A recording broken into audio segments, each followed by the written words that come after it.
കുറച്ചധികം നാളായി വൈഫ് പുറത്ത് പോയിട്ട് എന്നൊക്കെ പറഞ്ഞ് ശനിയാഴ്ച രാവിലെ ഞങ്ങൾ നേരെ വണ്ടിയെടുത്ത് വെറുതെ ഒന്ന് മൈസൂർ സൈഡൊക്കെ ഒന്ന് കറങ്ങിയിട്ട് വരാമെന്ന് പറഞ്ഞ് പോയതാണ്. സാധാരണ നമ്മൾ കുഞ്ഞിനെ കൊണ്ട് പോകുമ്പോൾ ഇതുപോലെ ഈ കാർ കോട്ടിൽ ഇരുത്തിയാണ് കൊണ്ടുപോകുന്നത്. ഇത് നമ്മൾ ഇന്നിപ്പോൾ പോകുമ്പോഴത്തേക്ക് ഇതും കൊണ്ട് നമുക്ക് പോകാൻ പറ്റത്തില്ല. കാരണം ഞങ്ങൾ 3 പേരും അതുപോലെ തന്നെ കുഞ്ഞുണ്ട്, പിന്നെ എൻ്റെ ഫ്രണ്ടും വൈഫും അവരുടെ കുഞ്ഞുണ്ട്. അപ്പോൾ 5 പേരും 2 കുട്ടികളും ഉള്ളതുകൊണ്ട് ഈ കാർ കോട്ട് വണ്ടിയിൽ വെക്കുക എന്ന് പറയുന്നത് അത്ര പോസിബിളായിട്ടുള്ളൊരു കാര്യമല്ല. അതുകൊണ്ട് അതങ്ങെടുത്ത് മാറ്റി. നമ്മൾ രാവിലെ ഒരു 5:15 ആയപ്പോഴത്തേക്ക് വീട്ടിൽ നിന്ന് ഇറങ്ങിയാൽ ഇപ്പോൾ ഫ്രണ്ടിനെ നോക്കി വെയിറ്റ് ചെയ്യാണ്. 5:20 നമ്മളിതിപ്പം ഓടി മൈസൂർ റോഡ് എത്തി. ഇനി ഹൈവേയിലേക്ക് പോവുകയാണ്. നിങ്ങൾക്കിപ്പോൾ കാണുമല്ലോ റോഡിൻ്റെ അവസ്ഥ. എല്ലാവരും പറയും കേരളത്തിലെ റോഡ് നല്ലതാണെന്ന് പറഞ്ഞ് എവിടെയെങ്കിലുമൊക്കെ ഫേസ്ബുക്കിലൊക്കെ പോസ്റ്റ് വരുമ്പോഴത്തേക്ക് പലരും പറഞ്ഞു കണ്ടിട്ടുണ്ട് ബാംഗ്ലൂരിലെ റോഡ് വന്ന് നോക്കാനായിട്ട്.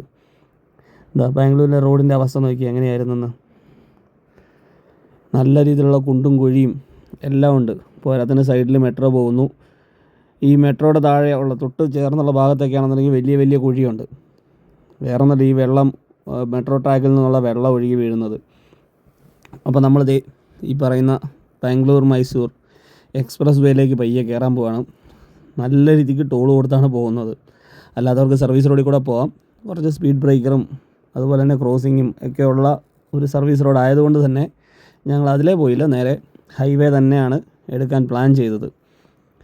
ഇപ്പോൾ നമ്മളെന്തായാലും ഹൈവേയിലേക്ക് കയറുന്നതിന്, അതായത് മൈസൂർ ഹൈവേയിലേക്ക് കയറുന്നതിന് മുമ്പുള്ള റോഡാണ് ഇത്. നല്ലപോലെ ആടി വരഞ്ഞ് കുതിരപ്പുറത്ത് പോകുന്ന പോലെയൊക്കെയാണ് പോകുന്നത്.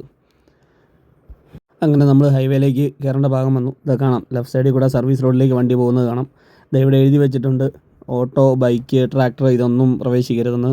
പക്ഷേ ഞങ്ങൾ നേരെ മുമ്പിൽ തന്നെ KL രജിസ്ട്രേഷൻ ബൈക്കിൽ 2 പേര് പോകുന്നുണ്ടായിരുന്നു. നേരെ ആ സെൻറ്റർ ലൈനിൽ തന്നെ നിങ്ങൾക്ക് കാണാമല്ലോ, ആ പോകുന്ന ഒരു ബൈക്കാണ്.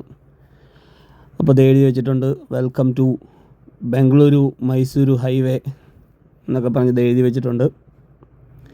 നമ്മളങ്ങനെ കയറി 165 രൂപയോളം ടാക്സ് കൊടുത്താണ് ഒരു സൈഡ്, അതായത് ഒരു ടോളിൽ 165 രൂപ. ഇതാണ് ഞാൻ മുമ്പ് പറഞ്ഞ ബൈക്ക്. ഇങ്ങനെ കുറച്ച് ആൾക്കാർ കയറുന്നതും ആക്സിഡൻറ്റ് ഉണ്ടാകുന്നതും കൊണ്ടാണ് ഇപ്പം ഒരു ബൈക്കുകാർക്ക് അവിടെ കയറാൻ പറ്റാത്തൊരവസ്ഥയായത്. അതായത് ഈ എക്സ്പ്രസ് വേ പണി തീർന്ന സമയത്ത് ടോൾ ബൂത്തൊക്കെ വരുന്നതിന് മുമ്പ് ബൈക്കൊക്കെ കയറ്റി വിടുന്നുണ്ടായിരുന്നു.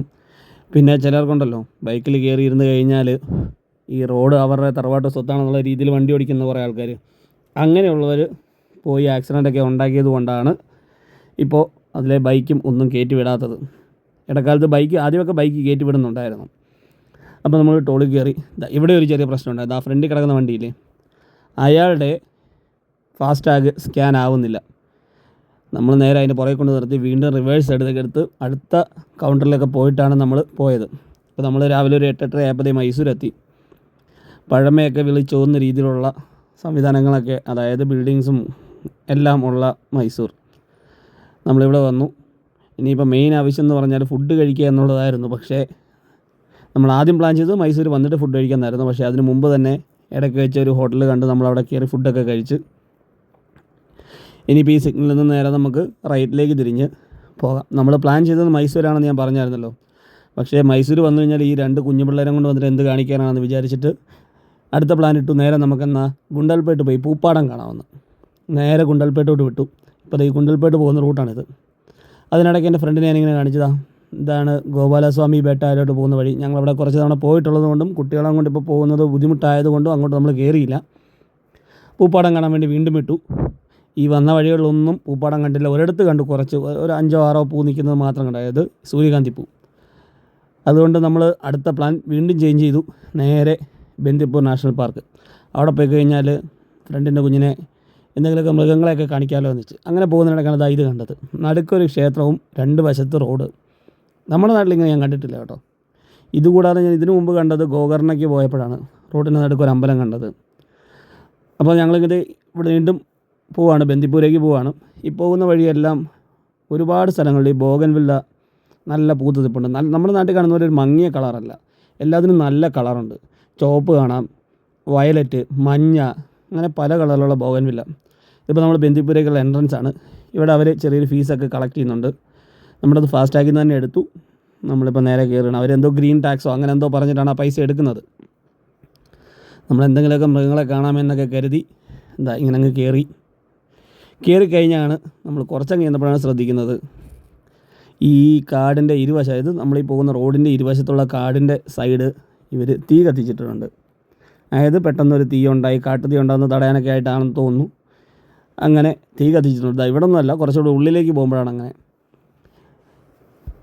നമ്മൾ ഏറ്റവും കൂടുതൽ ഈ ഫോറസ്റ്റിലൂടെയൊക്കെ പോകുമ്പോൾ ഏറ്റവും കൂടുതൽ ശ്രദ്ധിക്കേണ്ട ഒരു കാര്യം സ്പീഡാണ്. വണ്ടി അധികം സ്പീഡിൽ പോകരുത്. പിന്നെ അതുപോരാതെ അത് പറയുന്നത് എന്തിനാണെന്ന് വെച്ച് കഴിഞ്ഞാൽ നമ്മുടെ ഈ റോഡിലൂടെ തന്നെ മൃഗങ്ങളൊക്കെ ക്രോസ് ചെയ്യും. അപ്പോൾ അപകടം ഉണ്ടാകാനുള്ള സാധ്യതയുണ്ട്. അതുകൂടാതെ തന്നെ ഈ സ്പീഡ് ബ്രേക്കേഴ്സ് ഒരുപാടുള്ളതുകൊണ്ട് തന്നെ പെട്ടെന്ന് നമ്മൾ ഒരുപാട് സ്പീഡിൽ വന്നു കഴിഞ്ഞാൽ നമ്മൾ ചിലപ്പോൾ അറിയില്ല. കാരണം സ്പീഡ് ബ്രേക്കറിൻ്റെ ലൈൻ ഒന്നും ഇട്ടിട്ടില്ല, അതുകൊണ്ട് വെറുതെ അങ്ങ് ചാടിപ്പോവും. അത് 2 വീലേഴ്സൊക്കെ ആണെന്നുണ്ടെങ്കിൽ വലിയൊരു അപകടം ഉണ്ടാകും. അപ്പം നമ്മൾ കയറി വന്നു, ഒന്ന് ഫ്രഷ് ആകാനായിട്ട് ആ കയറി വരുന്ന വഴിയിൽ തന്നെ ഒരു ചെറിയൊരു പോട്ടുണ്ട്. അതായത് എനിക്കൊന്ന് കർണാടക ഫോറസ്റ്റ് ഡിവിഷൻ്റെ ആയിട്ട് കുറച്ച് സഫാരിയും കാര്യങ്ങളൊക്കെ ഉള്ള ഒരു ഭാഗത്താണ്. റെസ്റ്റ് റൂമും അതിലൊന്ന് ഫ്രഷ് ആകാനുള്ള കാര്യങ്ങളൊക്കെ അവിടെയുണ്ട്. ഫുഡ് കഴിക്കാനുള്ള സ്ഥലങ്ങളൊക്കെ അവിടെയുണ്ട്. നമ്മളവിടെ കുറച്ച് നേരം സ്പെൻഡ് ചെയ്തു. ഒന്നാമത്തെ കാര്യം നല്ല വെയിലാണ്. നമ്മൾ ഈ ഫോറസ്റ്റ് ആണെന്ന് പറഞ്ഞാൽ നല്ല വെയിലാണ്. അങ്ങനെ നമ്മൾ വീണ്ടും മുമ്പിലേക്ക് വന്ന്, കാരണം വന്ന വഴിയിൽ മൃഗങ്ങളൊന്നും കണ്ടില്ല എന്ന് ഞാൻ നേരത്തെ പറഞ്ഞല്ലോ. അതുകൊണ്ട് വീണ്ടും വന്ന് നമ്മളെന്നാൽ നേരെ ബന്ദിപ്പൂരിൽ നിന്ന് മുതുമല നാഷണൽ പാർക്കിലേക്ക് കയറാമെന്ന് വെച്ചാൽ, അതായത് ഒരേ ഫോറസ്റ്റിൻ്റെ തന്നെ 2 സംസ്ഥാനങ്ങളുടെ കയ്യിലുള്ള ഭാഗമാണ് ബന്ദിപ്പൂരും അതുപോലെ തന്നെ മുതുമല നാഷണൽ പാർക്കും. മുതുമല ടൈഗർ റിസർവ് എന്ന് പറഞ്ഞത് തമിഴ്നാടിൻ്റെ കയ്യിലാണ്.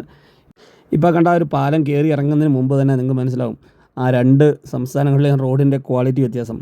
ഇപ്പോൾ ഈ കാണുന്നത് തമിഴ്നാട് റോഡാണ്. ഇതിന് മുമ്പ് ഞാൻ വന്നത് കർണാടക റോഡാണ്. റോഡ് വളരെ മോശം എന്നല്ല, എന്നാലും മോശമായിരുന്നു തമിഴ്നാട് റോഡിനെ വെച്ച് കമ്പയർ ചെയ്യുമ്പോൾ കർണാടകയുടെ റോഡ്. അതൊക്കെ പോട്ടെ, നമ്മളിനി വീണ്ടും മുന്നിലേക്ക് പോയി എന്തെങ്കിലുമൊക്കെ കാണണമല്ലോ. അടുത്തൊരു പ്ലാൻ ചെയ്ത് മൃഗങ്ങളൊന്നും കാണാത്തത് കൊണ്ടും ഇനിയും മുമ്പോട്ട് പോയി കഴിഞ്ഞാൽ ഗൂഡല്ലൂർ വഴി കേരളത്തിൽ ചെല്ലണം എന്നുള്ളത് കൊണ്ടും ഞങ്ങൾ നേരെ മസിനഗുഡിയിലേക്ക് പിടിച്ചു. ഊട്ടി പോകാൻ പ്ലാനില്ല, പണ്ട് ഞങ്ങൾക്ക് ഒരു അബദ്ധം പറ്റിയതാണ്. അങ്ങനെ മസിനഗുഡി വഴി നേരെ ഊട്ടിയിൽ ചെന്നു. തിരിച്ചിറങ്ങാനായിട്ട് ആ വഴി നമ്മളെ ഇറക്കി വിട്ടില്ല. പിന്നെ അവിടെ ഒരു ദിവസം തങ്ങേണ്ടി വന്നു. അതുകൊണ്ട് നേരെ മസിനഗുഡി വരെ പോയിട്ട് തിരിച്ചു വരാമെന്ന് പറഞ്ഞിട്ട് മസിനഗുഡിയിലേക്ക് തിരിഞ്ഞു. അങ്ങനെ തിരിഞ്ഞ് വന്നപ്പോഴാണ് ഫ്രണ്ടിൻ്റെ കുഞ്ഞ് കണ്ടത്. മരത്തിലൊക്കെ കുറേ കുരങ്ങന്മാരിരിക്കുന്നത്.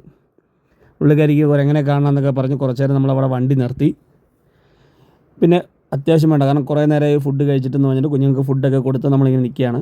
വീണ്ടും നമ്മൾ പോന്നപ്പോൾ ഇങ്ങനെ വെള്ളം ഒഴുകുന്നുണ്ട്. അവിടെ തന്നെ എഴുതി വെച്ചിട്ടുണ്ട് ഇവിടെ പിക്നിക്കിങ് പാടില്ല, വെള്ളത്തിൽ ഇറങ്ങരുതെന്നൊക്കെ. പക്ഷേ ആൾക്കാരൊക്കെ വെള്ളത്തിൽ ഇറങ്ങുകയൊക്കെ ചെയ്യുന്നുണ്ട്. ആരും തടയാനോ നോക്കാനോ ഒന്നുമില്ല. പക്ഷേ ഇത്രയും നേരം വന്നത് വെച്ചിട്ട് നമ്മൾ ഇങ്ങോട്ട് തിരിഞ്ഞപ്പോൾ, അതായത് മസിനഗുഡി റോഡിലേക്ക് തിരിഞ്ഞപ്പോൾ ഇത്രയും നേരം കണ്ടൊരു ആ ഒരു ഡ്രൈനെസ് നമുക്ക് ഫീൽ ചെയ്യുന്നില്ല. കുറച്ചുകൂടെ ഫ്രഷ്നെസ്സാണ്. ഇങ്ങനെയൊക്കെ ഉള്ള കുറേ ആൾക്കാരെയൊക്കെ നമ്മൾ കണ്ടു കേട്ടോ. റോഡിൻ്റെ നടുവിൽ നിന്നിട്ട് മൂത്രം ഒഴിക്കുന്ന ആൾക്കാർ. അങ്ങനെ അവസാനം ഞങ്ങൾ കുറച്ച് മാനിനെയൊക്കെ കണ്ട്. ഇതിന് മുമ്പൊക്കെ വരുമ്പം മാനും മയിലും ആനയും കാട്ടുപോത്തും മ്ലാവിനെയൊക്കെ നമ്മൾ കണ്ടിട്ടുള്ളതാണ്. ഇതിപ്പോൾ ചൂട് കൂടിയത് കൊണ്ടാണോ എന്നറിയത്തില്ല. ഇപ്പോൾ ഫെബ്രുവരി ആയിട്ടില്ല, എന്നിട്ട് ഇത്രയും ചൂട് കൂടിയത് കൊണ്ടാണോ എന്നറിയത്തില്ല. മൃഗങ്ങളൊന്നും അത്ര അടുത്തേക്ക് വരുന്നില്ല. അതുമാത്രമല്ല, വല്ലാതെ ഉണങ്ങി വരണ്ട് കിടക്കണത്. മരങ്ങളിലൊക്കെ നോക്കുകയാണെങ്കിലും പലതിലും ഇലയില്ല, പൂവില്ല, ഒന്നുമില്ല. വല്ലാതെ അങ്ങ് ഡ്രൈ ആയിട്ടിരിക്കുകയാണ്. പിന്നത്തെ ഒരു കാര്യം, നമ്മൾ മസിനഗുഡിയിലേക്ക് പോകുന്ന വഴിക്കുള്ള റോഡ് വളരെ ചെറിയ റോഡാണ്. 2 വണ്ടിക്ക് കഷ്ടിച്ച് പോകാനുള്ള വീതിയേ ഉള്ളൂ. അതുകൊണ്ട് പോകുമ്പോൾ ഒരുപാട് സ്പീഡിലൊന്നും പോകാതിരിക്കുന്നത് വളരെ നല്ലതാണ്. അപ്പോൾ നമ്മൾ മസിനഗുഡി എത്താറായി. അപ്പോഴാണ് ഇങ്ങനെ കുറേ ആൾക്കാർ ഇങ്ങനെ റോഡിന് നടുവിൽ നിന്ന് കൈ കാണിക്കുന്നത്. ഇതെന്തിനാണെന്ന് ഞങ്ങൾക്ക് ആദ്യം മനസ്സിലായില്ല. ആദ്യം നമ്മളോർത്ത് സാധാരണ ഈ ഹോട്ടൽ എന്നൊക്കെയാണെന്ന് ഓർത്ത്. പക്ഷേ ഹോട്ടലിൽ ആളെ വിളിച്ച് കയറ്റുന്നത് ഇങ്ങനെ കയ്യിൽ ഹോട്ടൽ എന്നൊരു ബോർഡ് വെച്ചിട്ടുണ്ട്. അല്ലാതെ കൈ കാണിച്ച് വിളിക്കുന്നവർ ഇതിന് അടുത്ത് തന്നെ ഒരു ബോട്ട് ഹൗസ്, ബോട്ടിങ്ങും കാര്യങ്ങളൊക്കെ ഉണ്ട്. അവിടേക്ക് ചെല്ലാൻ വേണ്ടിയിട്ടാണ് ഇങ്ങനെ വിളിക്കുന്നത്. പക്ഷേ ഇവർ റോഡിൻ്റെ നടുക്ക് കയറി എന്ന് വിളിക്കുന്നത് കുറച്ച് അത്യാക്രമണം അല്ലേന്ന് തോന്നിപ്പോയി. അങ്ങനെ നമ്മൾ പ്ലാൻ ചെയ്തത് ഇവിടെ വരെയാണ്. ഇവിടെ വരെ പോയി. പക്ഷേ ഇവിടെ നിന്നും കുറച്ചുകൂടെ മുന്നിലേക്ക്, അതായത് ഈ മസിനഗുഡിയിൽ നിന്ന് ഊട്ടിയിലേക്കുള്ള വഴി എന്നൊക്കെ നമ്മൾ കുറച്ചാൾ മുമ്പൊക്കെ കേട്ടിട്ടില്ലേ, ആ ഒരു റോഡ് കാണാനുള്ള ആഗ്രഹത്തോടു കൂടി പോയി. പക്ഷേ ആ റോഡ് കണ്ട ആഗ്രഹത്തിൻ്റെ പുറത്ത്, ആ ഒരു താല്പര്യത്തിൻ്റെ പുറത്ത് നമ്മൾ വീഡിയോ എടുക്കുന്നവരെ വിട്ടുപോയി. ഇവിടെ നിന്ന് നമ്മൾ തിരിച്ച് വീട്ടിലേക്ക് പോന്നു.